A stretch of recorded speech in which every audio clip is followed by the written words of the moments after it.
Hi, my name is Jo Owens, and I am the pastor for Digital Ministry at Washington National Cathedral. Thank you for joining us for our second week of our book study on a different kind of fast, Feeding Our True Hungers in Lent by Christine Walters Paintner. Hello and welcome. We are so glad you all are here. We invite you to mute yourselves. Let us know in the chat where you are here from. I know we have folks coming from all over. So it is so good to be here with you. I am in Cleveland, Ohio this week. So I keep moving place to place. Let's see here. We've got people from Connecticut and Virginia, Tampa, Richmond. It is good to have you all here.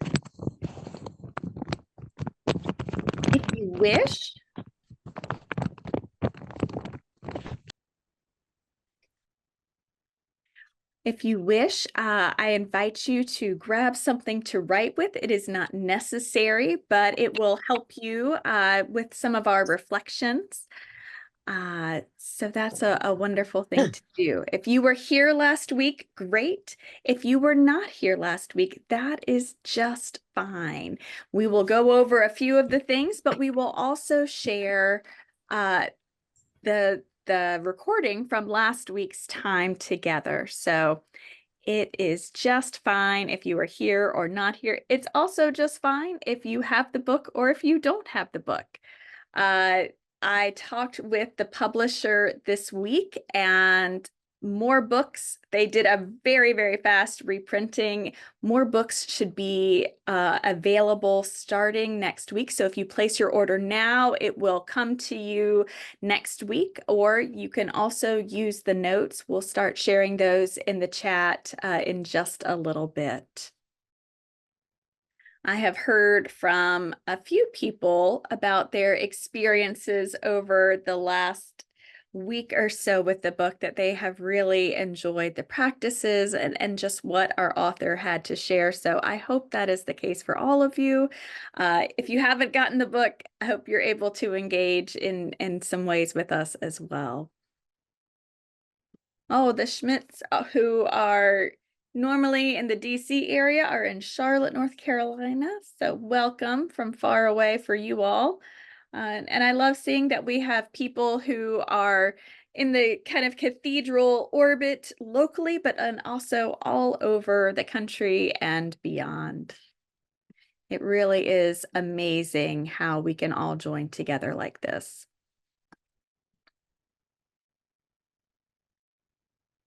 All right.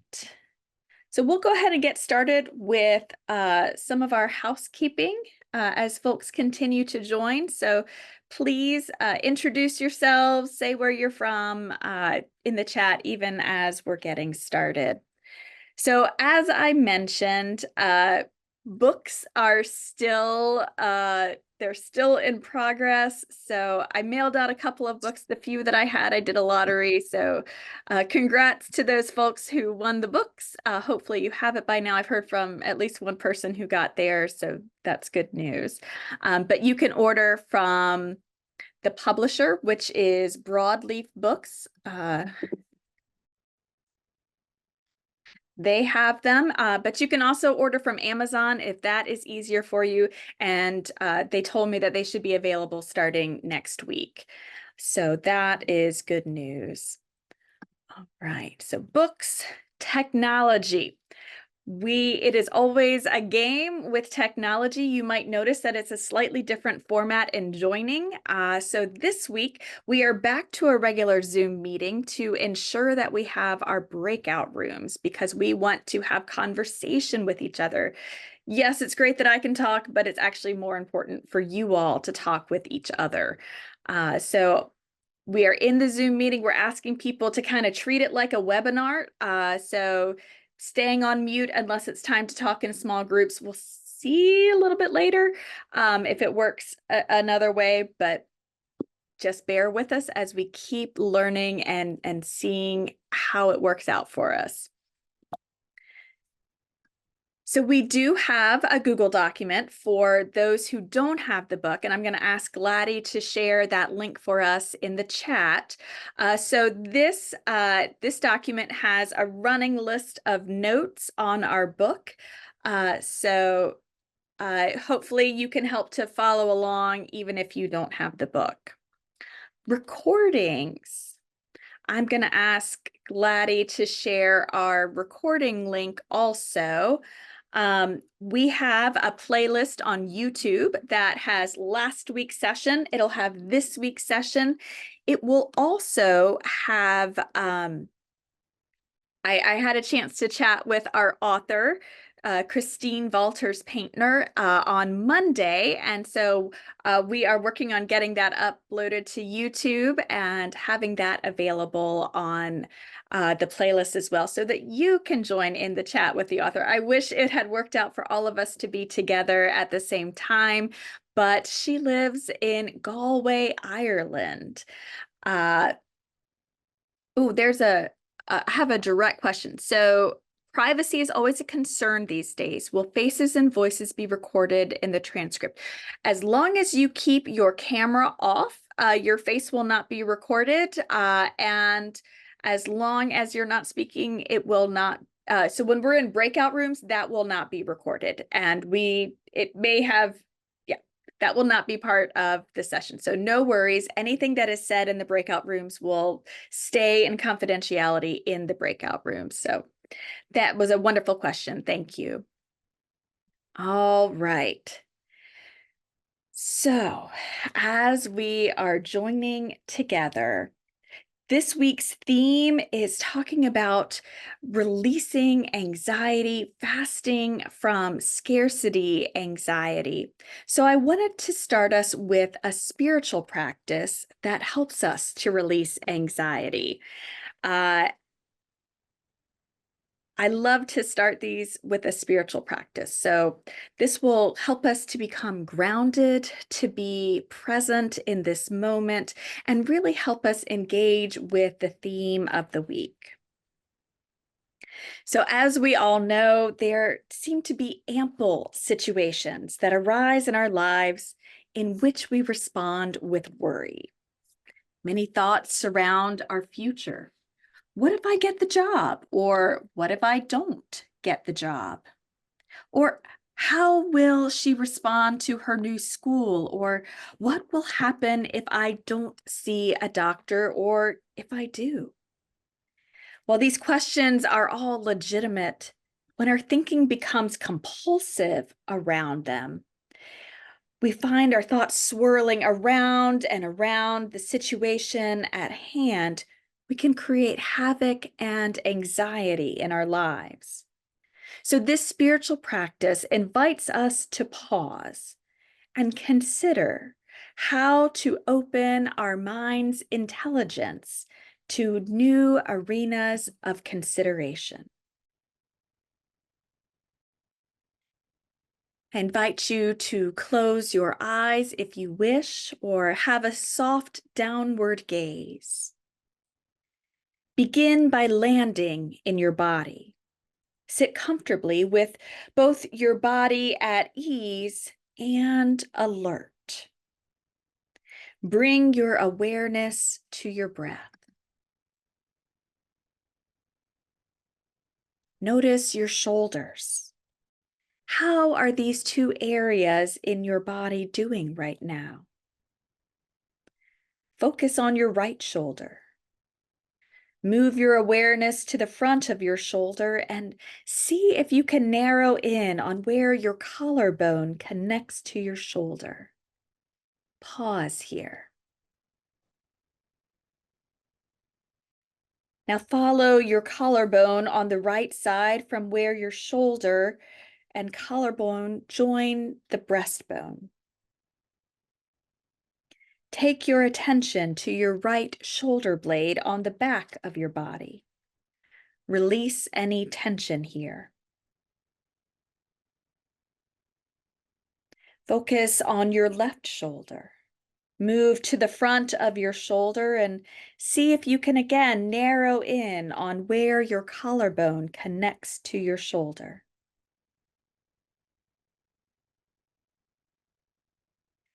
Now follow your collarbone on the left side from your shoulder to where the collarbone joins the breastbone.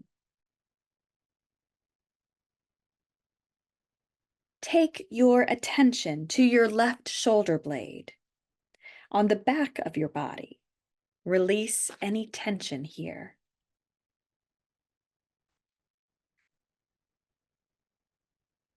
With gratitude for your shoulders, now move to your heart space and relax your whole heart. Allow your heart to be free of any emotionality and simply rest in a hammock of love.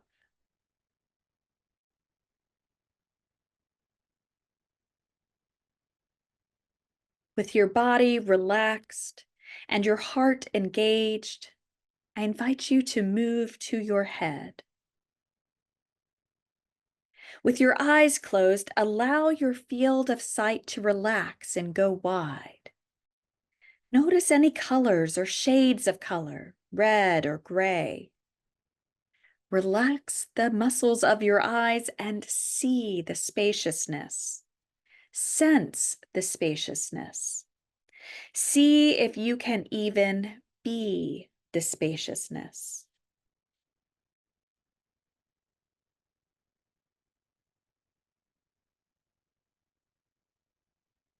As you imagine this spaciousness, imagine sweeping away all of the ideas, anxieties, and repetitive thoughts that do not serve you.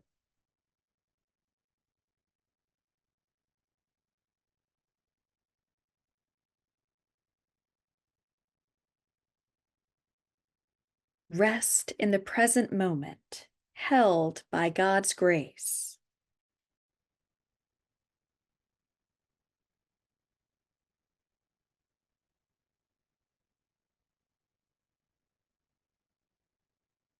Relax all of your head so that your head feels like sensation, with no barrier between your thoughts and being. Rest in an open, spacious, non-anxious head. Sense you are safe and rest in divine love.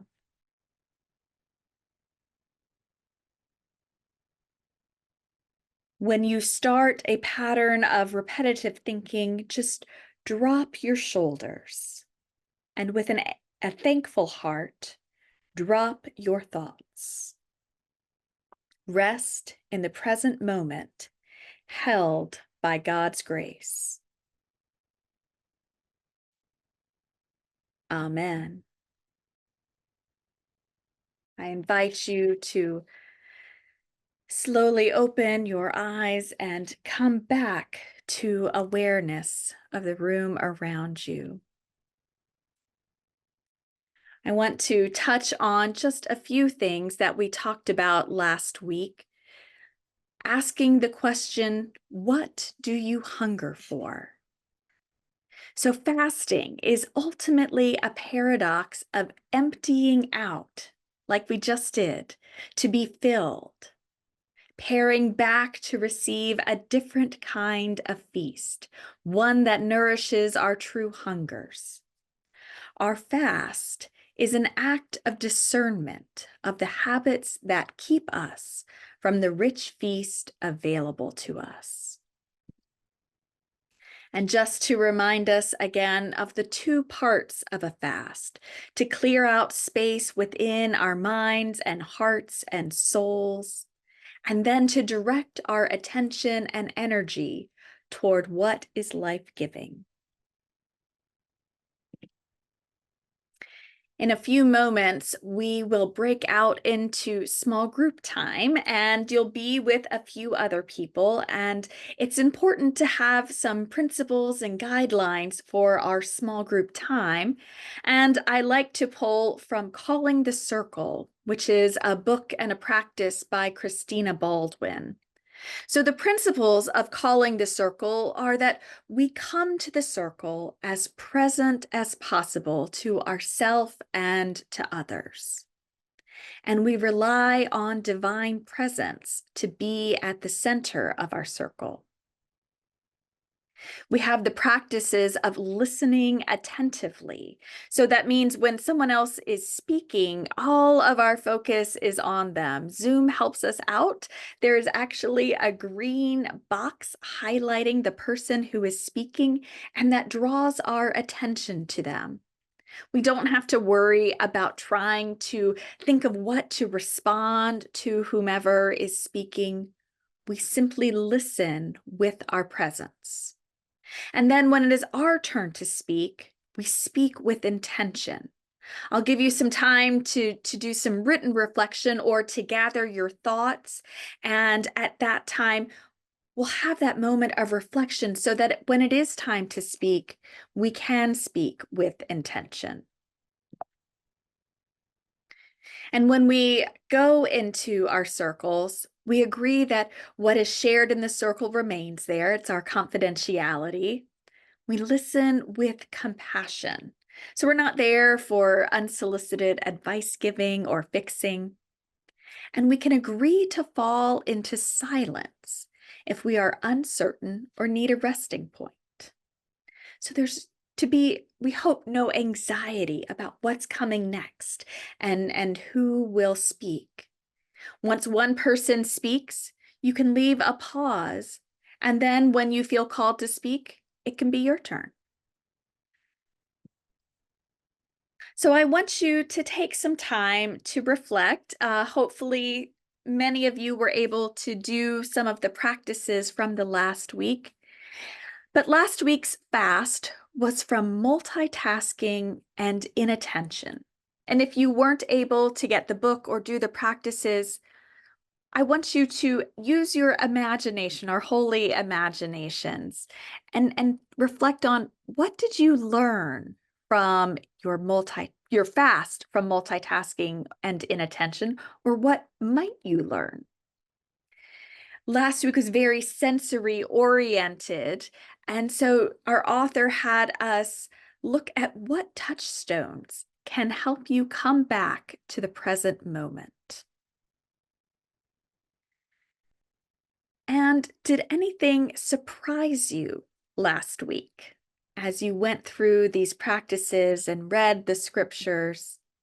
Did anything surprise you? So I invite you to take a moment or two to think on these questions or jot down a couple of notes. And in a moment, we will break up into small groups to have some conversation around this.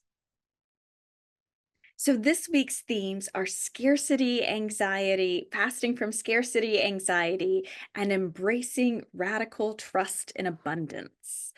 And this one just, it was really, really amazing. And I wondered,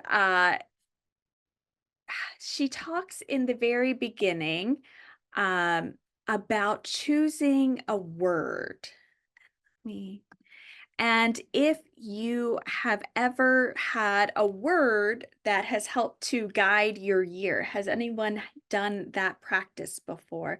So I launched a poll here. I would love to hear from you, to hear if you've done this, because you know what? This is an easy thing for us to do in a digital space. So maybe we take on this practice. A lot of people start it just at the beginning of Epiphany. In that season of newness and inspiration. So, all right, it looks like about 40% of folks have done this. And if you have a word for this year, drop it in the chat. We would love to see what word is guiding you this year. And about 60% of people have not. So I think maybe we'll have to do this starting next year. But our author, Christine Walters Paintner, talks about having the word surplus as her guiding word one year, not just enough, because if we get caught up in thinking of enough, there's still that low level of anxiety of, are we going to make it to enough? Is it actually going to happen? And so when she started thinking about surplus, it was a very different experience for her. So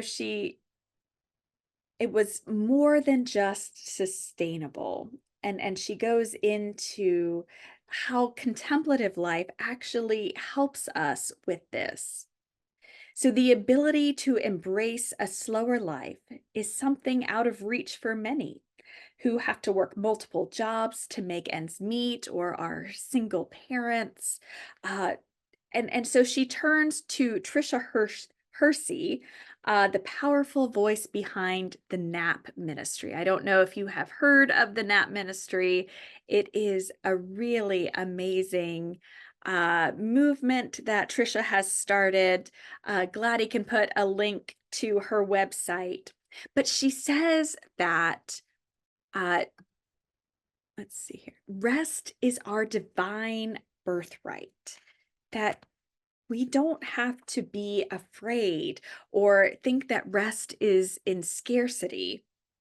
It is our divine birthright. And rest disrupts and makes space for intervention, imagination, and restoration. Rest is an imagination because it makes space to simply be. Our author then turns to Walter Brueggemann, Old Testament scholar who is brilliant and wonderful. He was a professor at my seminary, and he has a book called Sabbath as Resistance. And he writes that this practice of Sabbath emerges from the Exodus story. So from Pharaoh to freedom. So the Israelites are freed from relentless labor and productivity of the Pharaoh system, in which the people are enslaved and full of the anxiety that deprivation brings. So we are not literally enslaved anymore, but there are a lot of ways that we are trapped. Perhaps we wear the badge of busy, as she says, or as I have used in a sermon, we play the burden game. Whose burdens are heavier?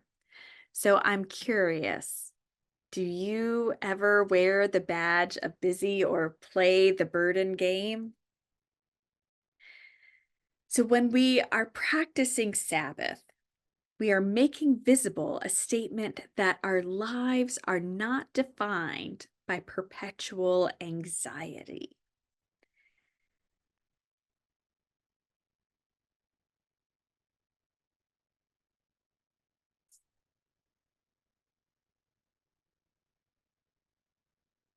All right, so it seems like,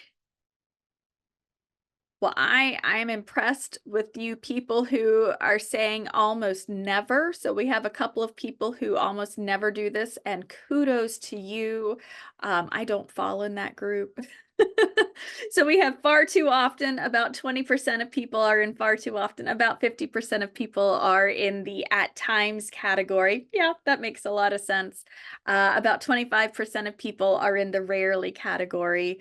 So we're all over the place. This is definitely to be expected. So just interesting thinking of where we are, and a lot of it has to do with our personalities.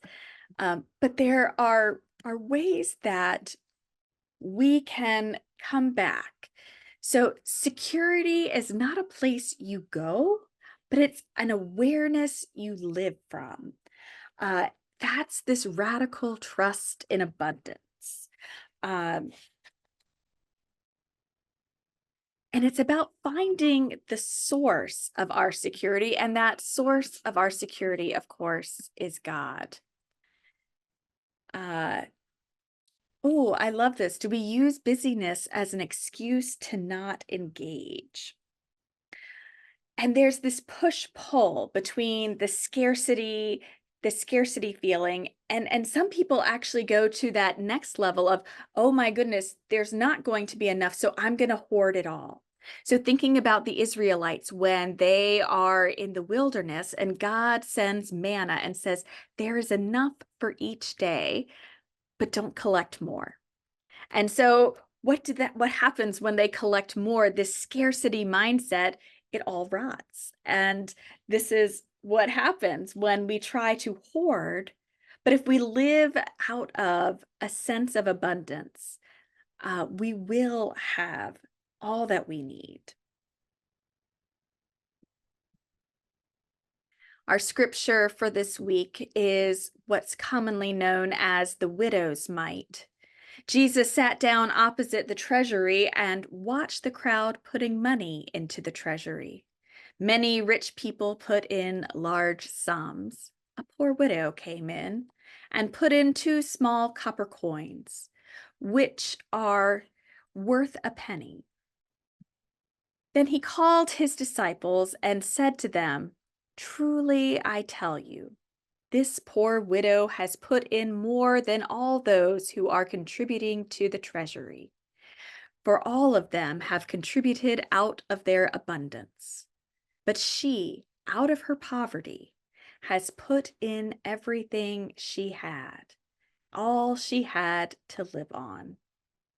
And throughout the week, we will do Lectio Divina and Visio Divina around this passage. But as we have some more time, we're going to take some more time to reflect, either just pausing on our own or writing in a journal and reflecting on, what are you enslaved to? Where do you feel the pinch of scarcity in your life? And what would surplus or abundance look like and feel like in your life? So I invite you to take a moment to reflect on that. Gather your thoughts so that when we move to small groups, you're ready to speak with intention. Last week, you told us that last week for our practice of the week, we did Visio Divina, and you wanted to experience as many of the different practices as we could fit in our time. So this week we will do the breath prayer that is included in our practice. And if you are following along and are on top of it, you might have done this yesterday or today, but it never hurts to do it again.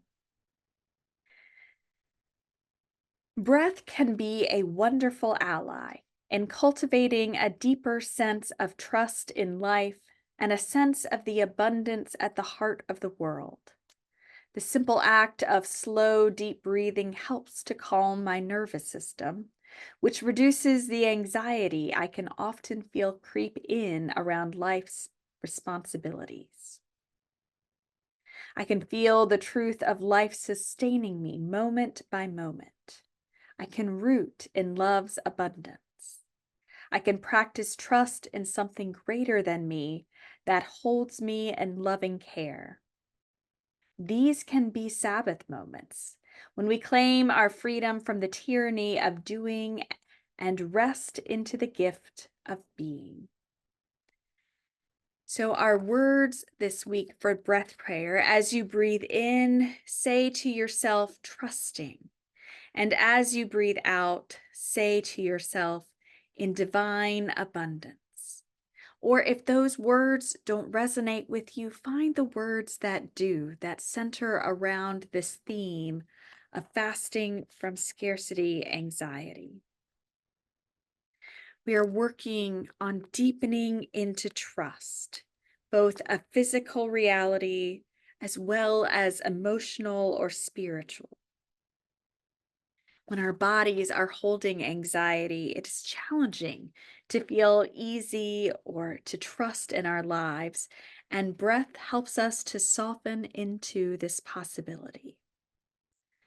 So for the next moment or two, I invite you to practice this breath prayer, breathing in trusting breathing out divine abundance.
These are words that you can carry with you both for the rest of this week and as you keep going in life, because they are words that we all need very often.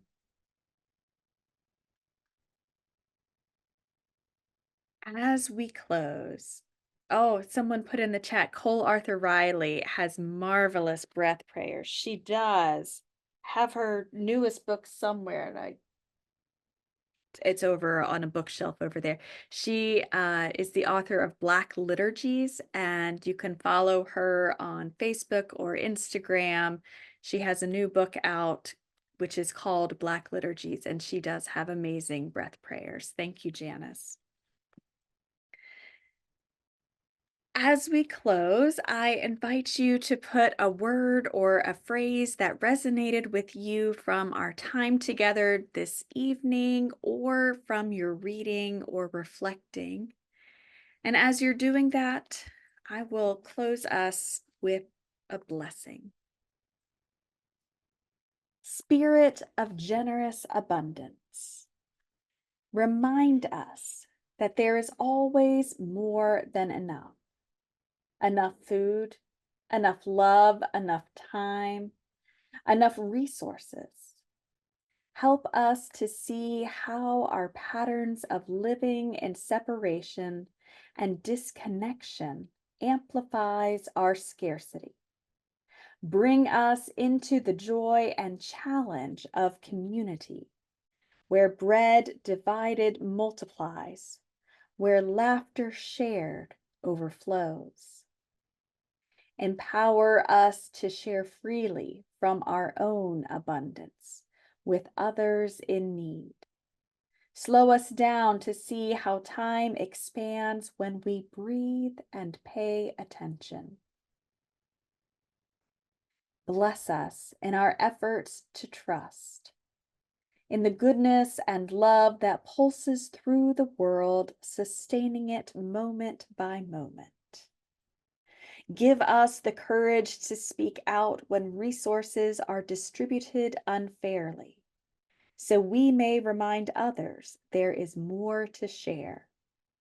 Encourage us to release that which we no longer need to hold on to so tightly. Inspire us to live in a way that witnesses to our trust in the lavish fullness of life. You all are writing beautiful words in the chat. Thank you for sharing all of this. What you have taken: Jesus watch, surplus, peace, calm, being present, enough, space to be, safety, rest, relax, beauty, quiet my mind and rest my body, let God, connection, present. And Sandy, the closing blessing is from our book by the author. So she wrote that for us. It is also found in our Google Doc. So I do put it in there for you each week. Oneness, scarcity is not too little and abundance is enough. Stillness. Thank you all so much for being with us this night, bearing with us as we continue to struggle with our tech issues. We are learning every week. We appreciate you being here. Next week, I will be out of town. So we have a guest host, Terry Lynn Simpson. She runs the Center for Prayer and Pilgrimage at the Cathedral, and she will be leading us in Lectio Divina, and she is the master at Lectio Divina. She's better than I am, so I am thrilled that you all will get to have that time with her.